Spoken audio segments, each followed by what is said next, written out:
محکمہ موسمیات نے مونسون کے نئے سسٹم کے حوالے سے پیش گوئی کر دی ہے۔ نیا بارشوں کا سسٹم خلیج بنگال سے راجستھان بھارت کے راستے سندھ کا رخ کرے گا۔ مونسون بارش کا سبب بننے والا نیا سلسلہ 23 اگست کو سندھ میں داخل ہوگا۔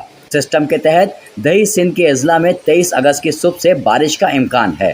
مونسون کا چھٹا سسٹم 23 اگست کی رات سے کراچی میں بارش کا سبب بنے گا۔ 24 اگست کو کراچی میں گرج چمک کے ساتھ درمیانی اور تیز بارش ہو سکتی ہے۔ 23 اگست کو سندھ میں داخل ہونے والی مونسون ہوائیں شدت کے ساتھ بالائی اور جنوبی علاقوں میں داخل ہونے کی پیش گوئی کی گئی ہے۔ 20 سے 23 اگست کے دوران خیبر پختونخوا، پنجاب، کشمیر اور گلگت بلتستان میں تیز ہوائیں اور گرج چمک کے ساتھ بارش، چند مقامات پر موسلادھار بارش کا بھی امکان ہے۔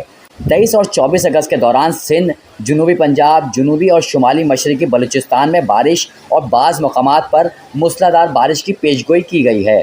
23 اور 24 اگست کے دوران مونسون بارش کے باعث کراچی، حیدرآباد، ٹھٹہ، بدین، میرپور خاص، شہید بینظیر آباد، دادو اور سکھر میں نشیبی علاقے زیر آب آ سکتے ہیں۔ 24 اگست کے دوران قلعہ سیف اللہ، نوری لائے، بارکھان، کولو، موسیٰ خیل، شیرانی، سبی، بولان، کلات، کوہدار، لسبیلا اور ڈیرہ غازی خان کے برساتی اور مقامی ندی نالوں میں طغیانی کا خدشہ